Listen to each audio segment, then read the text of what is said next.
Let's talk about the throat chakra and the changes that are happening at this time. Many of you are feeling this.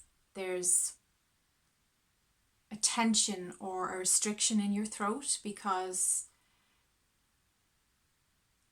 there's a mass healing of the throat, of self-expression, of being able to voice your opinions, being able to express yourself, being able to speak up for yourself and address boundaries using your throat chakra, singing, chanting, teaching meditation, guiding other people, counseling, saying caring words. Maybe you're a nurse and you often channel caring words to your patients. So you might be noticing that your throat has been crackling or it's been going through some strange changes. Some people are actually having pain in their throat. When there's no physical cause, it's often because there is this healing happening. The throat chakra, which is the blue chakra here, is actually being expanded for those of us who are embodying 5D and the fifth dimensional frequencies.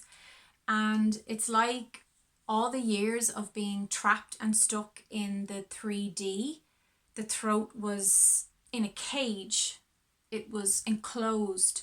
It was even shut down for many of you. So don't be surprised that it's adjusting as it begins to grow and blossom and expand, and it's able to come out into the world, and it's asking you to clearly communicate and articulate how you feel about the world, or how you feel about your feelings, your experiences, your relationships. Allow this transition to happen. Don't force anything with your throat. I'm feeling it even now, although I have been doing a lot of talking with clients, so I do find my throat does get tired. But what I'm saying is, any way that you can nourish and heal and nurture your throat is really, really a benefit right now. So there's lots of soothing teas. Chamomile tea with honey is a great one. Be aware that green tea can actually strip the throat. It can be quite harsh on the throat, even though I love green tea. I do drink green tea every day because I absolutely love it, especially matcha. That lovely powdered, it's really tasty. But ideally, if you're going to sing or you're going to be doing a big channeling session, I would usually drink teas like nettle tea. Chamomile, as I said, was great. You can put honey in there, but it with some lemon is really good as well. Thyme tea is also very good. Hawthorn tea, birch tea, raspberry and blackcurrant leaf tea is good too. White tea is still a form, it's the same tea used in green tea and black tea, but the difference is it's not so processed. It's not cooked, it's not fried, it's not fermented. It's basically the fresh buds of that tree made into a tea. So if you're looking for a lower caffeine content to green tea, white tea is really good for that too. So be careful with your throat right now, but honor it. Usually when there's a lot of buildup of emotion, you'll get that lump in your throat, and if that's not addressed and you suppress that emotion, it will often translate into a sore throat because there's something you need to communicate. There's something you're not expressing or articulating to someone. So throat and neck issues are really important right now. If you're getting chronic neck pain, it can also, the roots of that, the origins of that becoming a physical ailment can be somebody is a pain in the neck. Somebody is like sticking a knife in your back or in your neck. That can be an issue as well.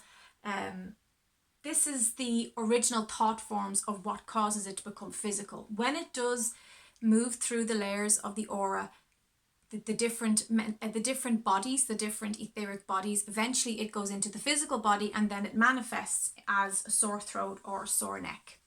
At that point, go and get some physical treatment, but back it up, like take care of all aspects of it. So back it up with physical, energetic, emotional, spiritual treatment as well. So you might want to go to a physio, you might want to go to your doctor, but you also want to go to your healer, and get some energy treatment. So that way you're placing the soothing balm on all levels of your being, because you're not just a spiritual being, you're not just a physical being, you're all of those layers. So that can really enhance dramatic healing. So going through shadow work, doing immense healing work, for those of you doing this right now, those of you recognizing that pain that we talked about in the previous videos, be sure to address it on all levels. So mentally, maybe you want to go for, counseling to work on your mental body, or talking to your friends and family. Maybe you want to physically address it as well, as I said, spiritually, emotionally. Just be sure that, you're looking after all aspects of the whole self, taking a holistic perspective. I find that really speeds up healing, and it enhances our well-being as well. So I should probably stop talking, because my throat doesn't sound like me right now at all. There's still a lot of emotion in there. I'm still feeling, there's a sense of bereft, there's the grief, there's the loss, there's the sadness. I have a longing to really connect. I really feel I want to meet face to face, or maybe on Zoom or something, like-minded souls. I wonder if you're feeling that too. And there are some like-minded souls that I know, but I don't have any way of contacting them. And I'm just handing that over to the universe. I'm asking the universe to set that up, because there are some people that I'm missing that I really would love to sit down with and have a cup of tea or a cup of coffee, and just, there's some people, when you're in their presence, you feel seen. You know that they see you. You don't need to explain who you are. You don't need to overly express the analytics of why you are the way you are. They just see you, they get you, they look at you and they go, oh yeah, I know you. I know who you are, and I see you. And their very light, their very presence is validating, and you give that to them too. It's 99.9% of the time, it is when you have that level of connection with someone or understanding, it's a two-way street, and it should be a two-way street. It shouldn't just be them validating you or you validating them. It should be, there's this ease and flow. Those kind of soul connections are what I'm looking for, and that is what I feel the mass consciousness is really getting honed in on now. There's like a tweaking in our friendships. I can see that there's lots of people literally walking away from groups of people who they feel are toxic or not supportive of them. So there is this global consciousness desire to authentically connect. And even if that's a few people on one hand that you can count, that's enough. That, because the quality of those connections is so rich. You don't need hordes and hordes of friends when you have these few people that are just mwah. There's a quality, there's a richness, there's an elevated frequency to simply being around those people, because they're part of your soul group. They're part of your soul family. They may not be blood family, but there's something bigger going on than that. So I wish that for you. If you already have that, let me know. Maybe you could tell me how you found it.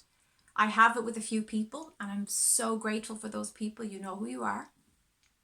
And but I feel like I'm being called to expand this now, and I'm not quite sure how to do that. So I'm just being really open and transparent about my process right now. Definitely eager to spend more time with those people that I know we understand each other, There's great healing in that. There's great fun in that. There's levity, there's laughter. People you can laugh with, people, but not laughter as an escape of authenticity. Laughter as in soul bonding. And you know the difference. I know you do. Yeah, so that's what I have for you in this moment. Spring blessings.